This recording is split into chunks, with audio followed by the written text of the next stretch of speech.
So for our reading intervention, we are using our StoryWorks 3 magazine. So we're going to grab that out. We started off with reading our poem, and each one of us read it to work on our fluency, our reading fluency. And then we also worked on some words. So we used some of the words from our word study this week, and we worked on writing those words and talking about those words.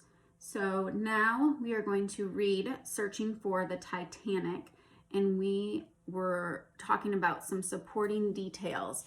So behind the words to know in our packet, where it says Searching for the Titanic, we have supporting details.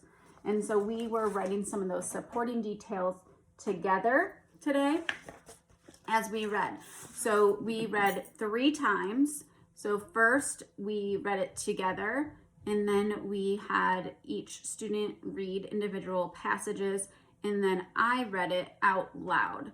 So we read it just to really make sure we have that understanding of what the story is about.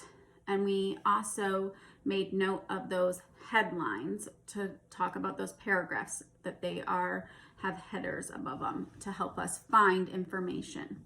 So, searching for the Titanic. Could the most famous shipwreck in history ever be found?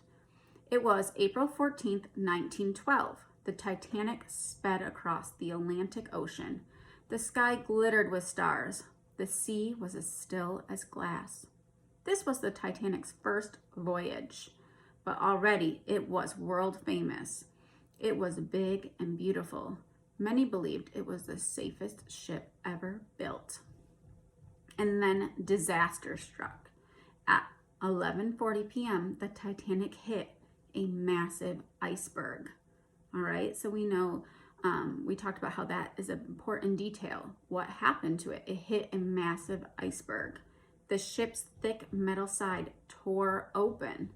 So it tore open, and icy seawater flooded the ship. The Titanic was doomed. There wasn't enough lifeboats for everyone on board. Out of more than 2,200 people, only 705 escaped. Less than 3 hours later, the Titanic disappeared into the black waters of the North Atlantic. So less than 3 hours it sunk, which is another supporting detail. So it sunk very fast. Would it ever be seen again? Now we have our next section. The news of the Titanic disaster shocked the world. Some hoped people had survived inside the wreck. They wanted the Titanic to be found, but the Titanic was at the bottom of the North Atlantic Ocean. It was under more than 2 miles of water. No person could survive in water so deep, even if they had air to breathe. That's because of something called water pressure. The force of water pushing against the body from all directions. So, an important detail is people didn't survive because of water pressure. The deeper you go under the sea, the more crushing the pressure becomes. Lungs cannot inflate, blood doesn't flow, and the heart can barely squeeze out a beat. This is why humans had never explored the deep sea. So, why can't humans survive deep in the ocean? Because of water pressure. So it causes, so their lungs can't inflate, their blood doesn't flow, and their heart can barely squeeze out a beat. Human-sized worms is our next section,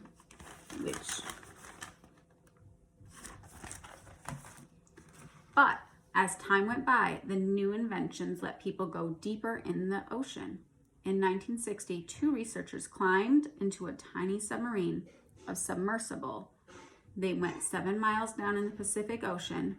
Their submersible was strong. It wasn't crushed by the water pressure. So now they built this submersible that would not be crushed by water pressure, which is an important detail. The men didn't see much underwater. It was almost pitch dark down there. But they made it back alive. Their achievement inspired many people. So why couldn't they see? Because it was so dark. There was no lights, so they couldn't see. One of those people was Robert Ballard.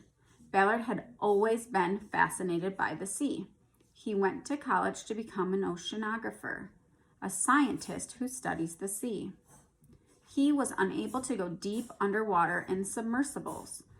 He was able to go deep underwater in submersibles. What amazing wonders he saw. Eyeless fish, human-sized worms, foot-long clams, but there was something else Ballard wanted to find, the Titanic. And in 1977, he decided to try to find it. Ballard and a small team set out for the North Atlantic. Hopes were high, but then, just days into the voyage, a huge piece of Ballard's ships came loose. Hundreds of thousands of dollars worth of expensive equipment plunged into the sea. He had no choice but to return home. So submersibles is an important detail because that was how people were able to explore the ocean. And I have a prediction, and my class had a prediction that that's how they found the Titanic. It's important to think while you read so you really understand what you're reading. Deep underwater. Ballard wanted to try again, but he was embarrassed by his failure. It was hard to get more money for another trip. He tried not to get too upset. Instead, he focused on another dream he had. For years, Ballard had wanted to create a better way for humans to explore the deep sea. So remember, it was hard for them to explore because they couldn't see. Submersibles let scientists like Ballard go deep underwater, but the trips were dangerous. So it's very dangerous for humans to be on the submersibles. So he has to fix that. And the submersibles could stay down for only a few hours at a time. Ballard had a new idea. He wanted to build a remote-controlled submersible. This one wouldn't need a human to go inside. Also, it would be covered with cameras. It would take pictures and record videos that scientists could watch from a ship above. Ballard and a team got to work on this submersible. It was called Argo. Meanwhile, Ballard hadn't forgotten about the Titanic. In 1984, he decided to try again to find the shipwreck. On August 24th, 1985, Ballard and his team were back in the North Atlantic. This time, they had Argo. They sent Argo down to the bottom of the ocean. Its cameras and video cameras clicked and buzzed. So why are they able to go under the ocean for longer periods of time? All right, and one of those details that we know is that they had a remote control submersible and they used cameras and videos to see. Its cameras and video cameras clicked and buzzed in a ship above. Ballard and his team watched as images came into the screen. Argo worked perfectly. In the coming days, Argo took pictures and videos of many things. So although he failed the first time, and he was embarrassed that he failed, he kept going, and it really paid off. In the coming days, Argo took pictures and videos of many things. There were boulders, which are really large rocks. There were huge holes in the sea bottom. There were plants that could grow without light, but there was no sign of the Titanic. Ship of Dreams. On September 1st, Ballard went into his cabin to try to rest. He felt discouraged. Soon they'd run out of time to have to go back to shore. Was this mission going to end like the first in failure? He had just settled into bed when he was called back upstairs. The team was studying something in the control room. What do you predict it is? On the screen was a huge metal object. Ballard's heart pounded. He knew what he was looking at. Part of the Titanic's engine. Soon they saw more. A piece of twisted metal. Round windows for a ship. A banister. They had done it. In the coming days, Ballard and the team would make dazzling discoveries. The biggest discovery, the ship had cracked in half just before it sank. The front part was 1/3 of a mile away from the back, so it had cracked in half before it sank. So it was really far apart. Debris was scattered for more than a mile. They'd find dishes, shoes, and jewels on the seafloor. But Ballard didn't take any of those treasures. He explored the shipwreck of the Titanic, but left it untouched. He wanted to always honor the memory of those who had lost their lives on that starlit night in 1912.